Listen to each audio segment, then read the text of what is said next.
On est dans Yevamot Daf Membet Amud Aleph et on est aux 2 points. C'est à la 5e ligne, hein, la 6e ligne précisément. On a vu dans la Mishnah que même toutes les femmes normales, quand après qu'elles ont été divorcées ou qu'elles sont devenues almanas, elles doivent attendre 3 mois. Alors ça, le début de la Mishnah. Qu'il faut attendre 3 mois avant de se remarier. Une Yebama, je comprends pourquoi elles attendent 3 mois. C'est comme on a dit, que quoi? De peur qu'après tu vas te marier ou tu vas avoir un safek. Est-ce que tu avais le droit d'être avec elle ou pas? Parce que peut-être l'enfant appartient au premier. Et si l'enfant il appartient à celui qui est mort, donc elle n'a pas le droit de faire iboum. Donc il y a un problème de échetar. Et là, tous les autres types tous les autres cas de figure, tous les autres types de femmes normales. Amaï, pourquoi ils doivent attendre 3 mois? Maram Nachman, Amar Shmuel, Mishum Darmakra, à cause d'un passo. Quel est le passo? Liot lecha le'elokim ou les zaracha charecha. Donc je me soit pour nous un Dieu et à nos descendants. Zaracha acharecha. Donc il faut être sûr que c'est tes enfants et pas les enfants de quelqu'un d'autre. L'afrin ben zaro shel rishon et zaro shel sheni. Il fait la distinction entre le descendant, le premier descendant ou le deuxième descendant. De qui ça appartient? C'est ton fils ou le fils de Niftar? Métiv, Rava, il pose la question. Les fikar, c'est pour ça qu'il y a marqué dans la Mishnah, les fikar, guerre et guilloret, tzrichim lamtin, shlosha chodashim. Pour cela, qu'une guerre et une guilloret doivent attendre 3 mois. Acha de mayaskina, acha may, ici quel est le problème? Pour qu'une guilloret ait un guerre qu'il attend 3 mois. Acha maïla frinika, qu'est-ce que tu as besoin de faire la distinction? Réponds non, il y a une distinction à faire. Achanami. Et quand la frine ben zera chez l'Isra Bigdusha, les zera chez l'Isra Bigdusha, entre une descendance qui est entièrement juive, ça veut dire qui a été fécondée après après qu'elle a été convertie, ou d'une descendance qui vient avant qu'elle soit convertie, mais qu'elle a accouché quand elle était déjà convertie. Il y a une différence, hein. L'Isra chez l'Bigdusha, il y a Bigdusha, il y a une différence de halakha, enfin de Gdusha là-dessus. Rava Amar, donc la Rava il vient nous dit, il dit une autre raison. Zera Shema Isha, Issa et Achoto Me'avi. Le problème, il est de peur que tu vas te marier sans faire exprès avec la sœur de ton père. Achoto Me'avi, c'est-à-dire que tu vas être considéré, par exemple, être le fils du premier, ou le fils, ou même pas. Toi, tu es considéré comme l'enfant qui est né du deuxième mariage. Mais en vérité, elle était déjà enceinte. Donc, ça veut dire que l'ex-mari qui a une autre femme et qui a eu des enfants de cette autre femme-là, une fille en l'occurrence, tu risques de la rencontrer, de vouloir te marier avec elle, parce qu'en plus, elle te ressemble un petit peu. Et pourtant, c'est considéré comme ta sœur. Pourquoi? Parce que ta mère était enceinte avant qu'elle s'est remariée avec le deuxième. Donc, chez Maïssa et ta photo à vivre. C'est voilà pourquoi il faut attendre 3 mois. Pour toutes les femmes, hein, les femmes de façon générale. Veyabem, Eshet, Achim, Mimo, où tu risques de faire Yiboum avec ton frère du côté de ta mère.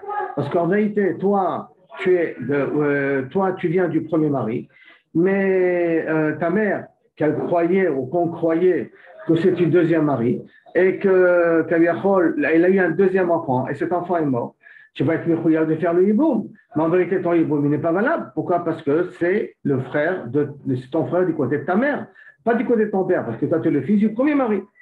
Ou Yotzit Imo Lashuk, ou que peut-être il va libérer sa mère à Yotzit Lashuk. Ça veut dire que si maintenant, quand elle est mariée au deuxième, le mari il est mort, ils vont le dire, sa mère ne peut pas faire hiboum. Pourquoi?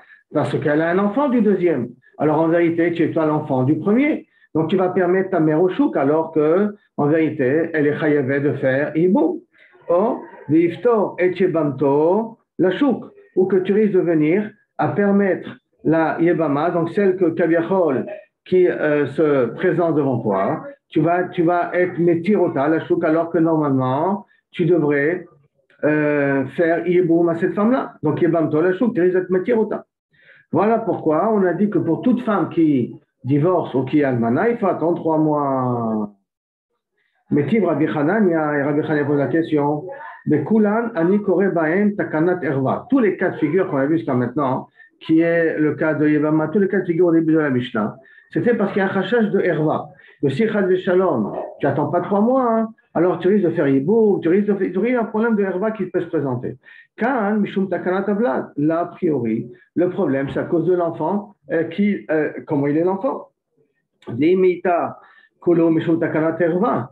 Et théoriquement, puisque c'est marqué dans la même Mishnah, tout aurait dû être Mishum Takanat Herva et pas Mishum Takanat Avlad, pour être sûr que comment il est l'enfant. C'est un problème au niveau de l'enfant ou c'est un problème au niveau de la herba.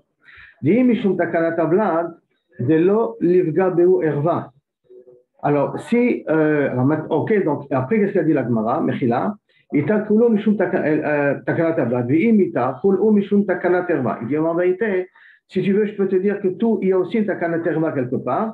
C'est un petit peu comme on a dit tout à l'heure. Si on va d'après Rava, Zera shema isa et achoto, mais aviv, c'est un problème de herva. Shema tatir yebamto la chouk, tiftor et yebamto la chouk, alors c'est takanat herva. Que peut-être ça, la mère, elle va être Torah de Yibouf, takanat herva. Ça veut dire même qu'en vérité, c'est un problème au niveau de l'enfant, de considérer comment il est l'enfant, à qui appartient l'enfant, mais il y a quand même des répercussions au niveau de takanat herva. Alors la Gemara demande maintenant, Mishum Tavkat, Hay Mishum Takanat de lo paga be'u herva. Bishla matamtin. Alors maintenant, tu me dis, de l'eau livgoa de herva, si tout le problème, c'est pas que Kaviachol soit confronté à un cas de herva, tamtin chotchaim, vetinase. Pourquoi tu m'as dit qu'il faut attendre 3 mois, qu'elle attend 2 mois et qu'elle se remarie? Pourquoi elle attend 2 mois? Parce qu'on sait très bien qu'un enfant naît au bout de 7 mois, et s'il est né au bout de 7 mois, c'est qu'il est du deuxième, ou qu'il peut être né au bout de 9 mois. Si c'est 9 mois, donc ça peut être du premier. Donc elle a qu'à attendre 2 mois, et qu'elle passe les 2 mois, et après elle se marie, de sorte que si ça a attendu 7 mois, tu comprends que c'est du deuxième. Et si c'était 9 mois, tu t'en aurais aperçu, parce que tu as déjà compté 9 mois auparavant. Donc, Tamtin Renkrochaim, pourquoi on a demandé 3 mois? Vetinase. Réponse, lo deainus feka ibartish alekama ibar shiva le batra. Dit non, ça ne veut pas nous aider d'attendre 2 mois. Pourquoi? Parce qu'on aura toujours un safek. Est-ce que c'est un enfant du premier, qui veut dire c'est 9 mois qui sont passés, ou c'est un enfant du deuxième? Et donc, c'est pour ça qu'il y a 7 mois qui sont passés après qu'elle s'est mariée. Donc, on ne sait pas exactement quel âge il a cet enfant et donc à qui vraiment il appartient. C'est pour ça qu'attendre une différence de 2 mois, ce n'est pas intéressant. Alors, elle dit, OK, ton problème à toi, c'est parce que dans 2 mois, tu tombes ou 7 mois ou 9 mois. C'est la différence de 2 mois qu'on a. Alors, une autre solution, au lieu d'attendre 3 mois, d'être garanti que ça peut être ou 8 ou 10, alors, Tamtin Rakro de Shechad, elle a qu'à attendre un seul mois. Betinase, elle a qu'à se marier, parce que il est Shiv Ayalda, si l'enfant est né au bout de 7 mois du deuxième mariage, Haïbar Shiva le Batra. Tu es sûr que c'est le fils du deuxième mari. D'accord? Pourquoi c'est le deuxième mari? Mais il est Mania Yalda, si elle accouche au 8e mois, Haïbar Tisha. Les Kama, tu sais que c'est un enfant du premier mari de 9 mois. Pourquoi? Parce que le 8e mois, il ne peut pas vivre. Alors, non, d'abord, ce cas-là, donc c'est Kaviachol, on peut le considérer comme un enfant du premier, puisque s'il est au 8e mois, il est mort. Or, il est vivant. S'il est vivant, Miman Abshar, c'est que c'est Vadaï, ça vient du premier mari, c'est ça qu'il y a 9 mois qui sont passés. Et s'il y a 7 mois, je comprends que ça vient du deuxième mari. Donc, pourquoi attendre 3 mois? Fais-la attendre 1 mois, et après, on voit quand est-ce l'enfant il accouche, quand est-ce qu'elle accouche. Inami, si tu veux, je peux te dire aussi, l'Etmania Yalda, que si elle peut peut-être accoucher au 8e jour. Et Kalemema, on pourra dire des Batrahou. Pourquoi? On peut dire que peut-être c'est du deuxième, des Batra, peut-être c'est du deuxième. Dilma Ishtaou Ishtae, Chodesh Echad, peut-être il a traîné 1 mois avant qu'elle tombe enceinte. Ça veut dire que Ishtae Ishtae Ve'iyabir, et que les marres des Batraou, Dilma, de peur que Ishtae Ishtae, il a attendu, Chodesh 1 mois Echad, Ve'itabar, et après elle est tombée enceinte. C'est quand tu as attendu 8 mois, c'est qu'en vérité, toi, tu comptes par rapport au mariage. Par rapport au mariage, ça passé 8 mois. Maintenant, pourquoi c'est passé 8 mois? Parce que ça vient du deuxième. Pourquoi ça vient du deuxième? Parce que c'est possible que le premier mois, elle n'est pas tombée enceinte. Et quand le premier mois n'est pas tombé enceinte, le mois suivant, elle est tombée enceinte, ça fait c'est un enfant de 7 mois, mais c'est un enfant du deuxième. Donc, tu n'as pas une preuve vraiment que Kaviachol, c'est du premier mariage. Peut-être ça vient aussi du deuxième mariage. Donc, tu restes dans le safek. C'est pour ça que le fait d'attendre 2 mois n'est pas intéressant. Alors, elle m'a dit, OK, si c'est comme ça, elle a qu'à attendre 2 mois et demi. Betinase, et qu'après elle se marie. Pourquoi? Dis les Shiva Yalda, car si tu me dis qu'elle est née au bout de 7 mois, Bar Shiva le Batrao, un enfant de 7 mois, c'est que c'est un enfant du deuxième mariage. Mais il est Shita, ou Palga Yalda, et si elle naît au bout de 6 mois et demi, Haïbar Tish'a le Kama, c'est le 9e mois du premier. Si c'est le 9e mois du premier, donc en même temps, tu peux savoir, dit Ibar Batra, parce que si tu veux me dire que c'est un enfant du deuxième mariage, 6 mois et demi, donc elle est née au bout du deuxième mariage, elle est un enfant du deuxième mariage, Barshita ou Palga Lochaye. Un enfant de 6 mois et demi ne vit pas. Donc, comme un enfant de 6 mois et demi ne vit pas, il n'y a pas de crachage que Kavirchot, ça vient du deuxième. Par conséquent, si au bout de 6 mois et demi, il vit quand même, c'est que c'est Vadaï de 9 mois du premier mariage. Inami, et même si tu veux me dire, les Shita ou Palga Yalda, qu'elle peut accoucher à 6 mois et 6 mois et demi, et qu'elle est même art de Batraou. On peut dire que Kavirchol, ça vient peut-être du deuxième. Pourquoi? Comment c'est possible que ça peut venir d'après du deuxième? D'Amar Marzoutra, parce que Marzoutra nous enseignait, Afil ou les mains d'Amar Yoledet les Tishaïna Yoledet Mkoutaïn, même d'après le Mandamar, il dit qu'une femme qui accouche au bout de 9 mois, elle n'a pas, c'est-à-dire que quand c'est 9, si c'est 9 mois qui sont passés, c'est pas à moitié, c'est 9 mois malais. Les Mkoutaïn, Kilo Kaviachol, je prends un jour du 9e mois et je considère 8 mois et un jour comme 9e mois. Là, le Mkoutaïm, Yalda. Les Shiva Yalda, les Mkoutaïm, si elle accouche au bout de 7 mois, elle peut accoucher les Mkoutaïm, qui veut dire que 6 mois et un jour, je rentre dans le 7e. Donc je m'appelle 7, bien que je n'ai pas passé 7 entiers. Ça s'appelle un 7e Mekouta coupé. Yoldet les Mkoutaïm, chez les Mar, et d'où on voit qu'il y a une potentialité d'une femme qui peut accoucher à 6 mois et un jour. Chez Neymar, qui a marqué au niveau de Hana, quand elle a amené au monde Shmuel, il y a marqué il est Tkufat Yamim lorsque les jours se sont passés. Les Tkufat Yamim. Kufa Yamim. En vérité, Tkufa Yamim, on va voir chaque chose ce que ça veut dire. Mishum Tkufot, Miut Tkufot Shtaim. 2 minimum de Tkufot, ça fait 2. Et Miut Yamim 2. Et le minimum de jours, c'est 2. J'explique. Il y a 4 Tkufot dans une année. C'est en vérité les équinoxes, les périodes de passage de printemps, été, hiver, automne. Ça s'appelle les Tkufot. Donc, il y en a 4 dans l'année. Donc, je dis qu'en minimum 2 Tkufot. Minimum 2 Tkufot, ça veut dire donc 6 mois. Après, de minimum Miut Yamim Shnaim. Miut Yamim Shnaim, donc ça fait 6 mois et 2 jours. Ça veut dire que Shmuel est né à 6 mois et 2 jours. Alors, tu vois que quand on est prématuré, on peut naître les Mekutaïm, pas 7 mois entiers, mais même moins que 7 mois, ça peut marcher. Donc, Vetamtin Machéo. Donc, une femme a 2 mois et demi, elle a qu'à attendre un petit peu. Rachid dit 2 semaines. Pourquoi 2 semaines de peur? Parce qu'il y a la semaine de la Veloute, qu'elle ne peut pas tomber enceinte. Elle a qu'à attendre un petit peu. Vetinase, et elle a qu'à se marier. Et à ce moment-là, pour se marier, donc parce qu'il y a les Mekutaïm. C'est pour cela qu'en vérité, on ne peut pas décider encore que 2 mois et demi, c'est valable, parce que c'est possible qu'elle accouche les Mekutaïm. La Gemara demande, attends, où est ton problème? Et si maintenant se sont passés 3 mois, on n'a qu'à vérifier. Ça veut dire qu'elle se marie tout de suite, et on attend 3 mois, et on vérifie au bout des 3 mois. Amar Rav Safra, En Bodkim et Anesuot. Alors, qu'est-ce que c'est la bdika là? C'est une bdika un peu particulière. C'est que dans les 3 mois en question, dans les 3 mois qu'elle attend que son premier mari est mort ou qu'elle a divorcé son premier mari, on n'a qu'à vérifier si elle est enceinte. Comment vérifier si elle est enceinte? On regarde d'après ce que les commentaires nous expliquent ici au niveau de la poitrine. Est-ce qu'au niveau de la poitrine, ça semble se préparer à recevoir du lait ou pas? Alors la Gemara dit, cette vérification, elle n'est pas correcte, parce que si on va la faire, ça va être poguéa dans la relation qu'elle a avec son deuxième mari. Comme ça va être poguéa dans la relation avec son deuxième mari, on ne peut pas faire cette bdika-là.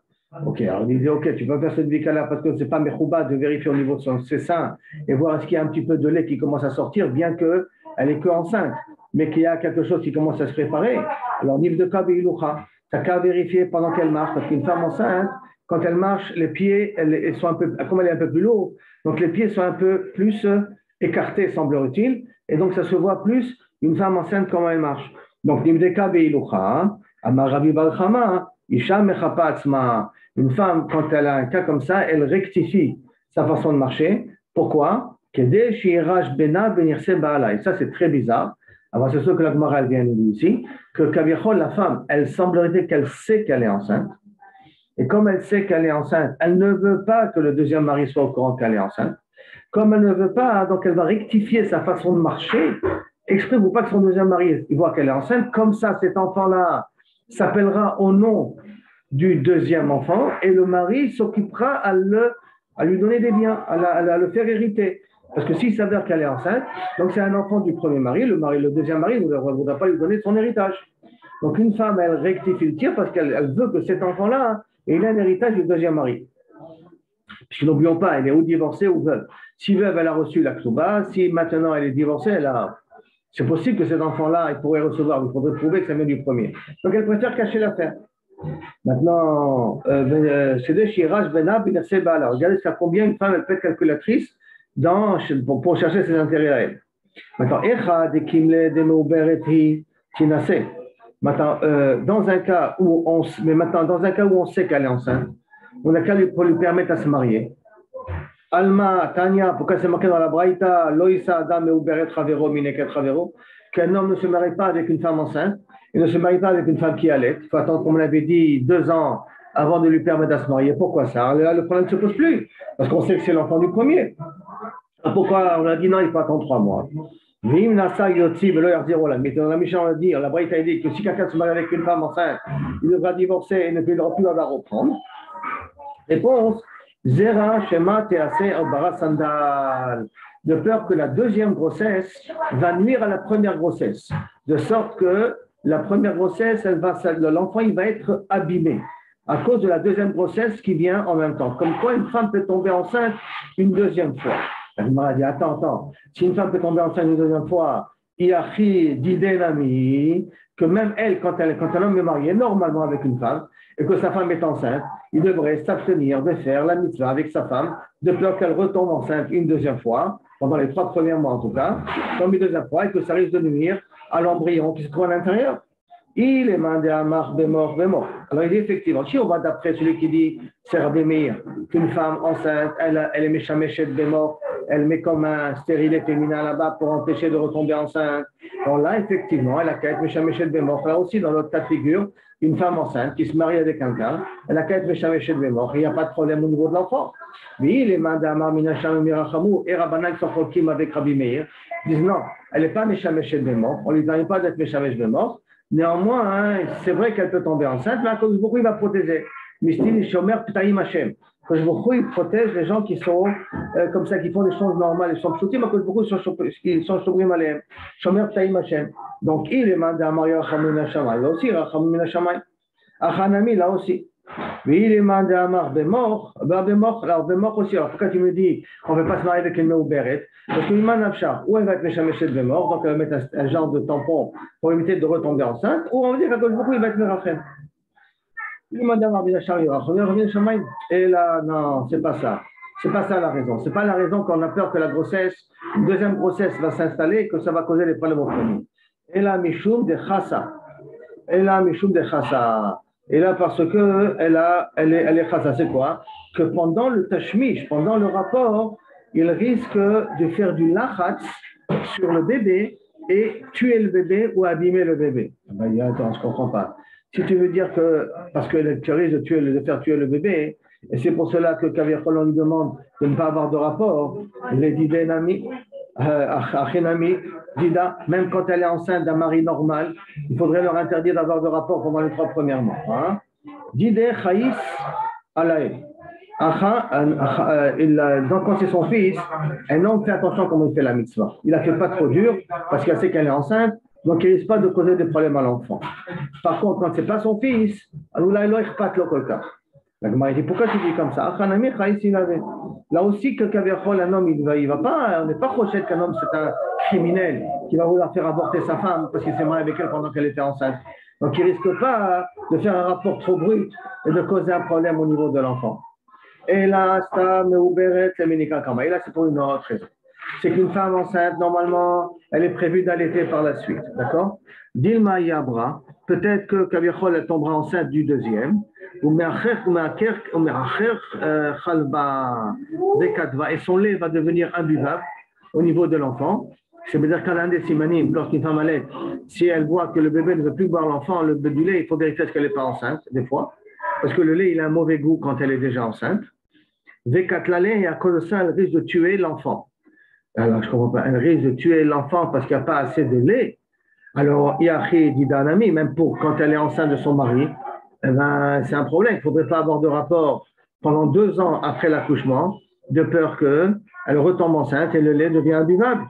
Alors, on a d'idée un ami. Vraiment, on a d'idée, mais ça, lait, bébéti, vechalav. Lorsque c'est son enfant, alors elle lui débrouillera à avoir du lait et des œufs. Elle donnera du lait et des œufs à la place de son lait à elle. Alors, dit un ami. Là aussi, quand c'est pas l'enfant du deuxième mari, mais peut-être elle va se débrouiller à lui donner du lait et des œufs à la place de son lait à elle. Réponse de la Gemara, hein? Lo yaivela Baal. Son mari ne va pas vouloir lui donner. Il va dire pourquoi tu vas que je te paye moi de la nourriture en plus pour un enfant qui n'est pas le mien? Moi je veux pas. Betse vechalam, je suis pas prêt à te payer. La Gemara dit oh, c'est ça ton problème. Tu n'as qu'à réclamer aux héritiers du premier mari qui t'amène du lait et des œufs pour cet enfant-là. Amarabaye, Isha Bosha la vole betadin. Une femme, elle a honte de venir au betadin. Elle a pas honte de se casser au betadin. Et donc, par non-inaction, elle risque de tuer son enfant. Qui veut quoi inaction? Son nouveau mari ne veut pas lui payer du lait et des œufs. Elle voit qu'elle n'a pas de. Elle faut aller au bétadine, ça c'est pas fait pour elle, elle a honte d'aller au bétadine. Par conséquent, elle s'inquiète moins de cet enfant-là, et cet enfant-là, doucement, meurt. C'est ça qu'on craint, c'est pour ça qu'on d'attendre 2 ans après l'accouchement, c'est-à-dire tant qu'elle allait, 2 ans après l'accouchement, pour se marier avec une femme qui était enceinte. Attends, on revient à la Mishnah. Achad betula et achad be'ulat. On avait dit aussi bien une betula qu'une be'ula, que Kaviachol, il faut attendre 3 mois après le divorce, l'almana, l'homme échané quoi, pour qu'elle se remarie. Haïnihu betulot, haïnihu arusot. Haïnihu be'ulot, haïnihu nesuot. Je ne comprends pas. Dans la Mishnah, tu m'as parlé de quoi? De arusot, tu m'as parlé de betulot, tu m'as parlé de be'ulot, tu m'as parlé de nesuot, c'est la même chose. Une betula, c'est une aroussa, c'est une fiancée, elle est fiancée.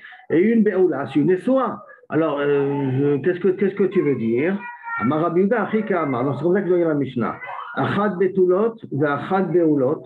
Aussi bien une betula ou une be'ula, chez nitarmelu ou nitgarshu, sont devenus veuves ou ils ont été divorcés. Ben mina irusim, ben mina nisoim, aussi bien des irusim que des nisoim. Dans ce cas de figure, tu dois quand même attendre 3 mois. Rabbi Eliezer, lo al le ben midrasha.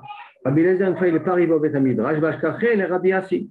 Et il a rencontré Rabbi Yassi. Amar le mai amour abanan bebe midrash. Qu'est-ce qu'ils ont dit aujourd'hui au bet midrash? Quel enseignement ils ont appris au bet midrash? Amar le achi amar Rabbi Yochanan. Comme ça, ils ont appris au bet midrash que alacha que Rabbi Yossi. Que alacha est comme Rabbi Yossi. Maintenant, si vous vous rappelez Rabbi Yossi dans la Mishnah qu'on avait vu, Rabbi Yossi avait dit qu'a priori, on n'est pas obligé d'attendre. On va revoir ici la Mishnah. Regardez ici. Rabbi Yossi Omer que kol anashim itarsu chutz min almana. Toutes les femmes peuvent se fiancer, pas marier, se fiancer, chutz min almana mipnei ha'ibul, à l'exception de la almana, à cause de la avelut qu'il faut qu'elle attende. Mais toutes les autres femmes ont le droit de faire irusim, pas nisoïm, mais irusim tout de suite après, et les nisoïm 3 mois plus tard. Alors, Amar Rabbi Yochanan, Alachak Rabbi Yossi. La Gemara dit attends. Miklal, Dechida, Pliga, allez. Ça veut dire que celui qui est cholek sur Rabbi aussi, il est seul. Ce n'est pas un rabbin. Parce que si c'est un rabbin, tu vas me dire la comme Rabbi aussi, parce qu'Alachak est rabbin. Et la Bada, et si tu viens, tu me dis Alachak est Rabbi aussi, c'est-à-dire celui qui est cholek sur Rabbi aussi, qui est Tanakama, que lui n'a pas fait différence entre Aroussa ou Nesoa, dans tous les cas de figure, il a demandé d'attendre 3 mois. C'est un Da'ayechida. Agmara lui répond oui, c'est un Da'ayechida. Ah bon? Vatania, et voici pour faire marquer dans une braïta. Si maintenant on a affaire à une femme qui était pressée de rentrer chez ses parents, ça veut dire qu'on voit qu'avant le divorce ou avant qu'elle devienne veuve, elle était souvent chez ses parents à elle. Oshaya, la casse, bebet baala, qu'elle était énervée contre son mari. On sait qu'il y avait de très grandes disputes entre eux. avant que son mari meure ou avant que son mari la divorce, de sorte que ça fait déjà 1 mois, 2 mois qu'on n'arrête pas d'entendre des disputes. Donc, Kimat Batouar, qu'il n'y a pas eu de rapport entre eux. Donc, Kimat Batouar, qu'elle n'est pas tombée enceinte. Oshaya Ba'ala Chavuz de Bet Asurim, où son mari était en prison. Oshabaya Zaken, il est vieux, il ne peut plus avoir d'enfants. Ochole, ou qu'il est malade. Oshaya, Oshaita, Hichola, elle malade. Oshe Pila, Achar Mitan Bala, ou qu'elle a eu une fausse couche après la mort de son mari. Oshaita Akara, ou qu'elle était stérile. Ozekena ou vieille. Oktana ou petite. O Ailonique, impossible d'avoir d'enfants. O Shena Rouya Leled, ou qu'elle est dans un cas où elle ne peut plus avoir d'enfants aussi, elle n'est plus à elle aussi. Ticha Lamtin Shosha Chodashim, livré Rabbi Meir. Elle doit attendre quand même 3 mois au nom de Rabbi Meir. Donc on voit que Rabbi Meir, il y en a encore un autre Mandamar qui pense comme ça. Rabbi Yehuda, Omer, non, Matir le Yares. Rabbi Yehuda, il permet Kadiachol de se remarier. Alors que Rabbi Yehuda, on a dit son nom de Rabbi aussi. D'un coup, maintenant, c'est Rabbi Yehuda. Il y a un petit changement d'écrivain, là. Qui c'est ce Rabbi Yehuda ici? En tout cas, Rabbi Yehuda, il vient et il me dit Matir le Yares. Et même, il lui permet de se marier tout de suite. C'est un peu logique, parce que là, c'est des cas où elle ne peut pas tomber enceinte. Hein. Elle peut même se marier tout de suite, il y a Amar Rabbi Chia Baraba, Chazar bo Rabbi Yochanan. En vérité, Rabbi Yochanan, il a été choser de son din. Rabbi Yossi n'est pas une Dea Yechida. Et là, parce que non, celui qui est cholek sur Rabbi Yossi n'est pas une Dea Yechida. Il y en a déjà 2, donc on peut dire que Rabbi Yochanan a été choser bo. Amar Rabbi Yosef, Hi Adar Bemi Matnitin. Est-ce que tu veux dire qu'il a été choser bo de ce qu'il a dit dans la Mishnah? De Matnitin de Karma, de ce qui a été enseigné dans le Kerem. Kerem de Yavne, c'est là-bas où Rabbi Yochanan ben Zakkai avait réuni le Sanhedrin. Ils étaient assis comme des Kerem parce qu'ils étaient assis comme des rangées, et ça ressemble à une vigne. C'est ça qu'on appelle Kerem de Yavne. La vigne de Yavne, c'est l'endroit où se situait là-bas le Sanhedrin.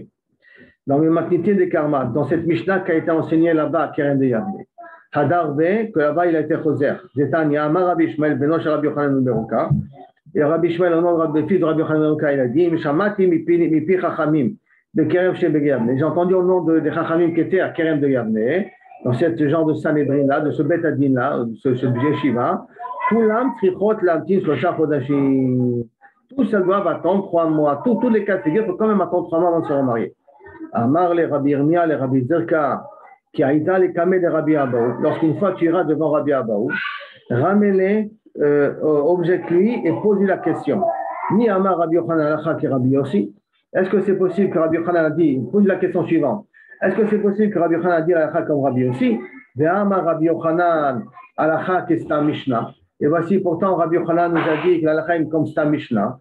Vetnan, Kol Hanashim Lo Inasu. Et pourtant voici une Mishnah qui dit Kol Hanashim Lo Inasu. Toutes les femmes ne se marieront pas, velo itarsu, et ne se fianceront pas, à Tielem, jusqu'à qu'ils aient 3 mois, Echad Betula, même si elle est vierge, Echad Beulot, et ainsi de suite. Donc tu vois une Stam Mishnah, qu'en vérité, elle te dit que les femmes doivent attendre 3 mois. Et comment c'est possible que d'un côté, Rabbi Yochanan Yalachak, qui est mon Rabbi Yochanan, mon Rabbi Yossi, et Rabbi Yossi leur permet de se fiancer tout de suite à part la Almana, alors que Stam Mishnah, et la Chazet comme Stam Mishnah d'après Rabbi Yochanan, ils nous disent qu'on a tout le temps à attendre 3 mois. Amarle, il lui a dit, des Ramalecha, il te répondra, Halochash, les Kimchiye, est-ce que tu n'es pas proche à ce qu'a dit Kimchiya? Que quoi? Qu'est-ce qu'a dit Kimchi? Stam, Vachakach Machloketi, que le Stam de la Mishnah, que tu m'en es Stam, que toutes les femmes attendent 3 mois, c'est une Stam Mishnah, c'est vrai. Mais après cela, il y a une autre Mishnah, donc notre Mishnah à nous, qui ramène Machloket entre Tanakama et Rabbi Yossi.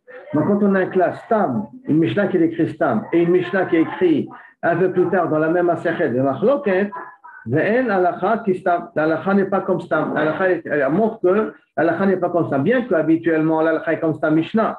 Mais si on est dans un cas de figure qui a marqué Stam, une Mishnah qui a marqué Stam, et la Mishnah qui suit, est marquée qui suit, même 2 prakim plus bas, mais dans la même Masechet, qui parle de Machloket, alors ça veut dire qu'ils ont été choser Bahem du Stam Mishnah qu'ils ont dit auparavant. Et donc, elle a la Kha qui Stam. Et donc, c'est pour ça que là, dans notre cas, nous, c'est Stam Mishnah plus Machloket a priori. Dama Rav Papa, comme nous a dit Rav Papa, Vitma Rabbi Yochanan, Machloket, Vachakar Stam. Si maintenant j'ai une Mishnah où on voit une Machloket, c'est une Mishnah qui suit quelques prakim plus bas, qui parle du même sujet, mais là-bas c'est écrit Stam, donc à la Kha qui Stam. Pourquoi halakha qui stam? Parce que savoir qu'après, puisque c'est chronologique, a priori, les Gmarot, ils sont écrits, la Maseret est écrite chronologiquement. Donc, comme après on a ramené le Mishnah Bistam, les Mishnayot même, hein, comme après la Mishnah a été ramenée Bistam, c'est la preuve qu'ils ont été choser Bahem du dit. Donc, Machloket, Vachakastam, Alachakistam. Stam, Vachakach, Machloket. Mais si d'abord il m'écrit Mishnah qui écrit Stam sans Machloket, et après c'est Mamar Machloket, en Alachakistam. Mistamir Viazil, bon, il a eu une fois l'occasion, il s'accoudait et il marchait, à Ktefé de Rabbi Nachum, sur le dos de Rabbi Nachum, de Sham, et il a entendu au Mankid Viazil el Cheta, qu'il prenait et qu'il parlait de l'alakha, il apprenait l'alakha de lui, au Bahamine, et il lui a posé la question. Donc, une fois qu'il mettait la main sur l'épaule de Rabbi Nachum, et il entendait, il apprenait de l'alakha de lui, et donc il lui a posé la question. Quand il y a une machloket après stam, comment est l'alakha? Amarle alakha qui stam. Machloket stam, l'alakha basot comme stam. Stam l'achakach machloket. Si c'est stam après machloket, maï. Amarle en alakha qui stam, l'alakha n'est pas comme stam. Et là, il faut voir comme quoi on est posé dans la machloket. Alakha qui stam. Stam a des matnitim pour machloket de braïta. Si le stam est écrit dans la Mishnah et la machloket est écrit dans une braïta cette fois-ci, pas dans une Mishnah, dans une braïta. Et qui c'est qui a écrit les Braïtot? C'est l'élève de Rabbeinu Akadosh, c'est Rabbi Chia. Donc celui qui a écrit les Mishnayot, c'est Rabbi, et lui il a écrit Bistam, et son élève Rabbi Chia, il a ramené le même sujet, mais de Machloket, dans les Braïtot. Les Braïtot viennent après les Mishnayot. Maï, Amarle, Alakha qui stam. Alakha est comme Stam dans la Mishnah et Machloket dans la Braïta, Alakha qui stam.